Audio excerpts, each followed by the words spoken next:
going to be a lot of fun. What time do we get started tomorrow? Heading out? Yes, my name is Aaron Blaise, and I'm a animation director, character designer, and animal artist. I draw animals. I draw and paint animals. It's actually the first thing I started drawing and painting when I was a kid. And I've kept that love alive all through my animation career and into my adult life. And I don't remember, it's funny, I've been drawing. I always tell kids that I've been drawing since the Beatles were still a band and Jimi Hendrix was still alive. I've been drawing forever. And one of the first things I remember drawing are, birds and animals and all kinds of things. And so that's always been part of my genetic makeup, And it wasn't until I went to college that I realized, I could make a living at it and do this for the rest of my life. So it's really cool.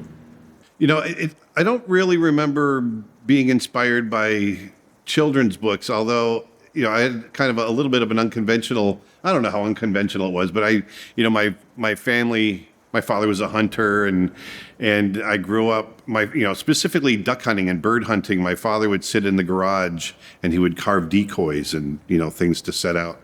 And so I would sit as a little boy, 5, 6 years old, and I'd sit on the floor and I would go through all of his bird books and I would draw out of them and learn all of my North American waterfowl and all that kind of thing when I was a kid. I was just enamored by it. It wasn't just about drawing them. I wanted to know all about them. And so I was really fascinated about the biology and everything else, that went along with it.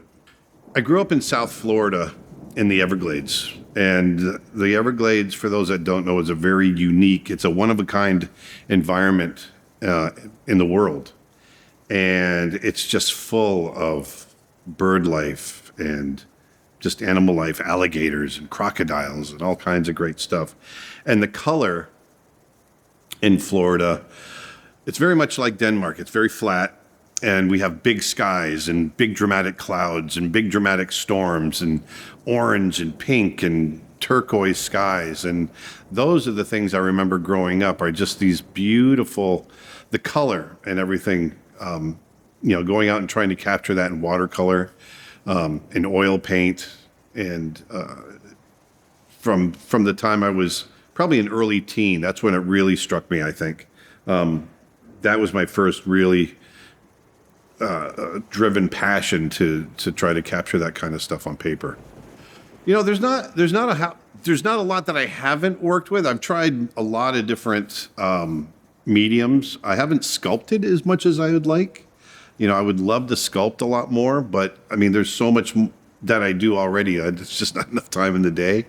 But, between digital work and animation and watercolor, acrylic, charcoal, oil painting, we do it all. Okay, I'm going to pull out the easel. I'm going to do a big charcoal drawing today, or I'm going to do a big watercolor painting today, or I'm going to do a big oil painting this week, or whatever.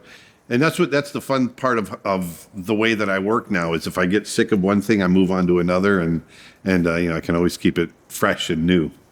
I get animated. I like to talk because I talk like this. A musician. I'd still be a creative, but I'd be a musician because I love playing music as well. I play guitar and in another life, if I hadn't picked up visual arts, then I would have picked up music for sure. I'll for the public, for me first, and then I'll share it. Yeah, exactly. I love playing blues. That's probably my favorite. Yeah, lots of slide guitar, Delta blues style, bottleneck, slide, all that kind of stuff. I love it. No, I'm too old. This is what I do. I've been doing this for a long time, and I've been a professional artist for 40 years. And matter of fact, this is my backup plan, because I was in the studios for years and years, and decided to start over and do something different. I've stayed in the arts, obviously, but I got out of filmmaking and decided to start teaching and doing the online business. Well, I left Disney. I was with Disney for 21 years, and I left Disney in 2010. Decided I'd been in Florida for a while, had moved to California, and I decided to come back to Florida.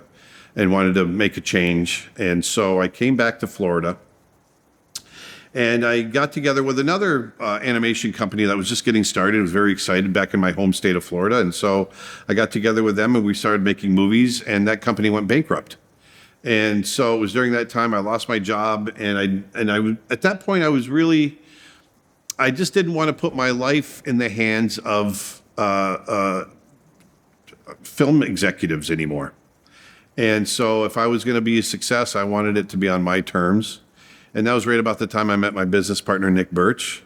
And we got together and we started this business. And it's been great. It's been creatively, I'm happier than I've ever been.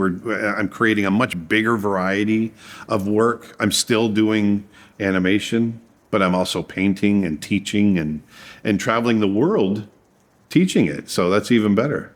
One of our first mottos in our business is don't be greedy, because there's so many, in my opinion, there's a lot of colleges, schools that have gotten so expensive and have gotten greedy, in my opinion. And we really, truly started this, obviously because it's something I wanted to do, but also to make, education affordable for everybody around the world. And, it really bugs me that there's so many people out there that have these passions burning in them, and they have these abilities that can't afford to go to school. They can't afford to get educated. And so that's where we wanted to kind of fix that. During the pandemic, I was able to kind of kick back and just really create a lot more. Pre-pandemic, my partner, Nick Birch, and we're out traveling around the world and teaching and lecturing and doing workshops. And so during the pandemic, it was really because everybody was shut down and we were all stuck at home and in my studio. It was really an opportunity to sit down and just create a lot. And so I did a lot of digital work. I did a lot of charcoal. I did a lot of watercolor. I did oil painting. I did, a lot of different things. So I diversified a lot more than I normally do. So it was really great in that sense.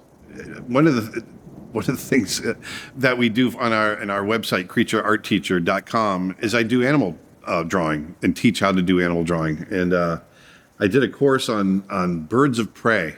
And it turned out, because we had a lot of time on our hands. Well, I don't know if it was because we had a lot of time, but I created probably our biggest course ever, just on birds of prey. It was like a 60-hour course on how to draw different birds, and so that was pretty funny because it just went on and on and on and on.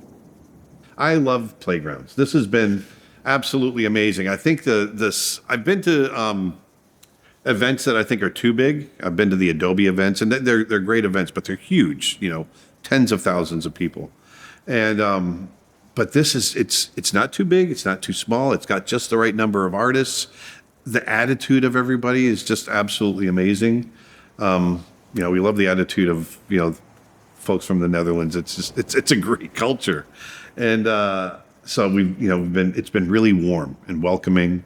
And the caliber of artists has been great. So it's really nice to meet some of my heroes that I see, all the time in social media and on YouTube and Instagram and everything else. And I, get to meet them finally for the first time, which is something that, when you sit in a little studio by yourself, that's the one thing you do give up going away from the studios, is that I'm often sitting by myself in my, in my room, kind of working away. So, us being able to get out and come overseas and see everybody it's inspiring. It gives me fuel to get back and work again. Well, I've been a big fan of Loish. Am I saying it? Yeah. I've been a big fan of Loish for years, and I've been wanting to meet her for a long time. And so we've been sitting at the table talking and looking at each other's books, and yeah, it's been really nice. I've gone through the struggle, and I've come out the other side. And the only reason that I did is because I persisted in it. And that's really the thing.